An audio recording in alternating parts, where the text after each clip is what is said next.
Assalamualaikum dear friends, welcome to our YouTube channel Math with Hasan Ali.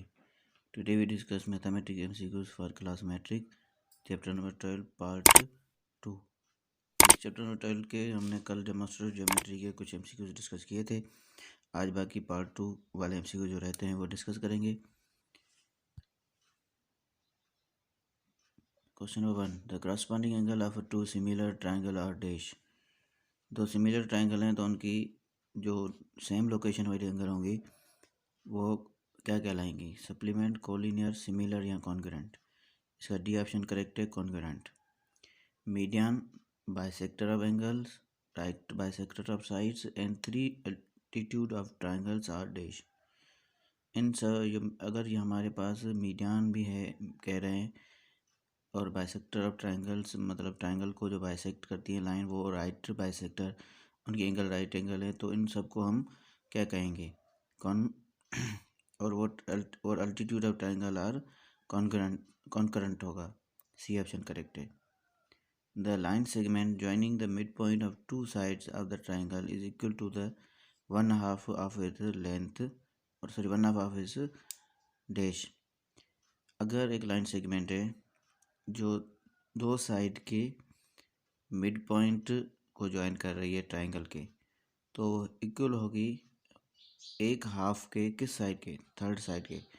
जहाँ से mid point जिस side से निकल रही है उनको जो है ना हम इग्नोर कर देंगे, बाकी थर्ड साइड का मिड पॉइंट के हाफ के बराबर होगी वो line segment. C option correct है। In a right angle triangle the mid point of hypotenuse is equal distance from the dash. एक राइट एंगल ट्राइंगल है जिसमें मिड पॉइंट हाइपोटेन्यूज से स्टार्ट हो रही है, तो किसके इक्वल डिस्टेंस होगी? तीनों वर्टाइसिस के इक्वल डिस्टेंस कहलाती है अगर वो राइट एंगल ट्राइंगल है। ठीक है, थ्री वर्टाइसिस। बी ऑप्शन है। If measure of two angles of triangle is 80 and 60 then the measure of third angle will be dash. अगर दो ट्राइंगल में तीन एंगल्स का सम 180 होता है, दो एंगल हमें गिवन है 180 और सर 80 + 60 करेंगे 140 हो जाएगा। 180 में से 140 माइनस करेंगे, बाकी आंसर आएगा 40। डी ऑप्शन करेक्ट है। नेक्स्ट क्वेश्चन है the bisector of two adjacent supplementary angle are dash to each other. दो एक साथ सप्लीमेंट्री एंगल्स हैं, उनको बाइसेक्ट कर रहे हैं, तो वो जो बाइसेक्टर होगा वो परपेंडिकुलर टू ईच अदर होगा। ए ऑप्शन करेक्ट है। The area of square region is 18 centimetre square then the length of its diagonal. Area आपको पता है कि एरिया हम कैसे फाइंड करते हैं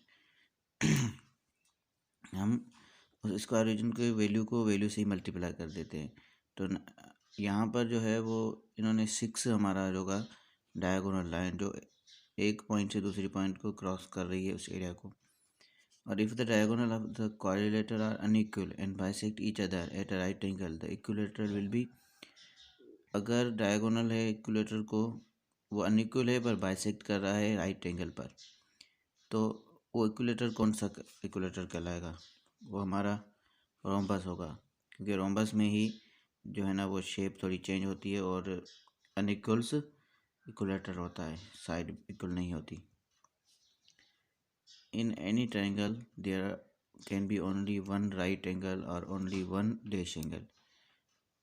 हर किसी ट्राइंगल में जो भी ट्राइंगल होता है उसमें एक तो राइट एंगल होती है 90 डिग्री होती है, और एक एंगल कौन सी होती है? ऑब्ट्यूस होती है।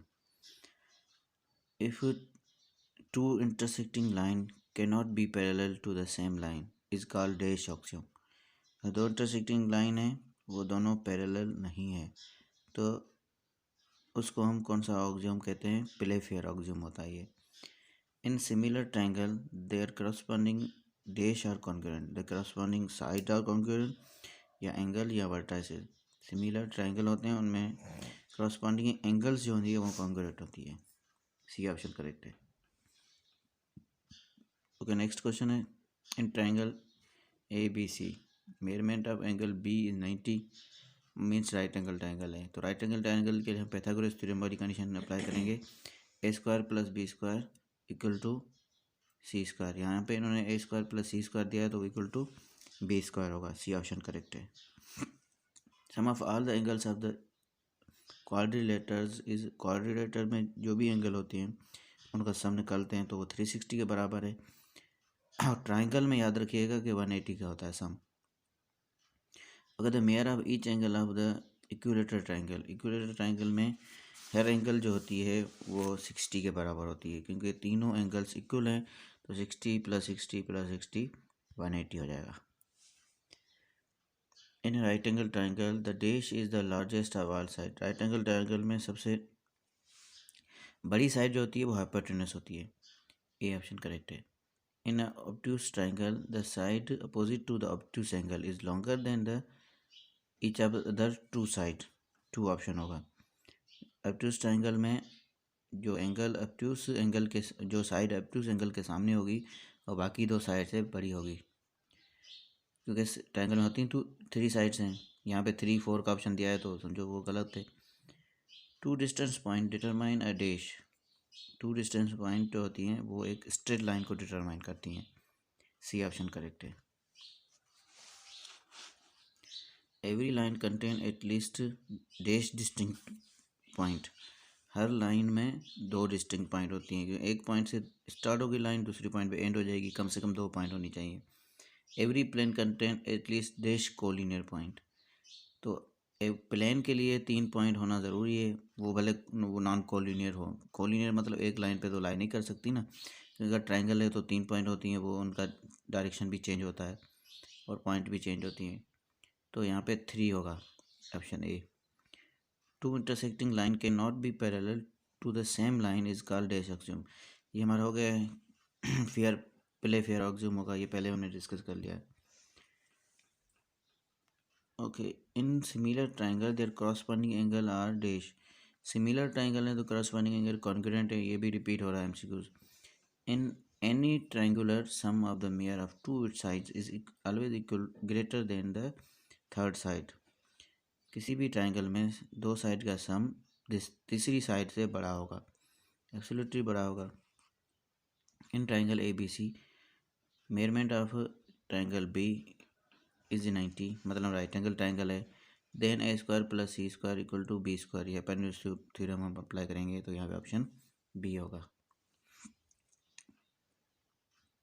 The dash of an angle of triangle divide side opposite to its ratio of length of side containing the triangle dash. अच्छा, एक हमारे पास ट्राइंगल आ गया, एंगल ऑफ ट्राइंगल क्या कर रहा है, डिवाइड कर रहा है अपोजिट साइड को, तो हमें उसका रेशियो मिल रहा है। तो वो एंगल हमारी कौन सी है, वो बाइसेक्टर एंगल होगी, ताकि वो डिवाइड करेगी और उसका हाफ ऑफ हो जाएगा। सी ऑप्शन करेक्ट है। If 2 angles of the triangle are dash in measure, greater angle has greater larger side opposite to it. अगर 2 एंगल्स आपस में अनइक्वल होती हैं तो मेयर में अनइक्वल हों तो ग्रेटर एंगल्स का ग्रेटर साइड होगा और अपोजिट टू इट साइड वाले से अपोजिट, मतलब अपोजिट वाले से ग्रेटर साइड और ग्रेटर एंगल होगा। Sum of length of any 2 side of the triangle is dash length to third side. 2 side का सम कर रहे हैं इस क्वेश्चन को हमने दोबारा, तो वो ग्रेटर होगा थर्ड साइड के सम से, greater than length of third side. A line dash to one side of a triangle intersecting other 2 sides divide and proportionally। अगर एक लाइन है जो parallel to one side of triangle है, intersecting other 2 side है, then हम उसको proportionally divide कर सकते हैं अकॉर्डिंग टू द रेशियो या कंडीशन। तो ये पैरेलल होगा option C. If two triangle are dash their corresponding side are proportional. अगर 2 ट्राइंगल इक्विएंगुलर ट्राइंगल हैं तो फिर हम उसके जो है प्रोपोर्शनल को हम डिवाइड कर सकते हैं, कॉरस्पॉन्डिंग प्रोपोर्शनल को। If in a given correspondence of 2 triangle there corresponding side are proportional then their corresponding angle are. अगर हमारे पास 2 ट्राइंगल हैं कॉरस्पॉन्डेंस के हिसाब से तो कॉरस्पॉन्डिंग साइड्स भी प्रोपोर्शनल हैं, तो there corresponding angle will B congruent. D option correct है। If the square of length of hypotenuse is equal to the sum of the squares of the length of the other 2 sides। अगर length का square निकाल रहे हैं तो वो दोनों side के स्क्वायर के सम के बराबर हो रहा है। Then their right angle triangle is, तो वो राइट एंगल ट्राइंगल हमारा आइसोस्केल ट्राइंगल कहलाएगा। और ये रूल जो है ना वो पाइथागोरस थ्योरम कहलाता है। Thank you for watching this video. Please like and subscribe our channel. Allah Hafiz.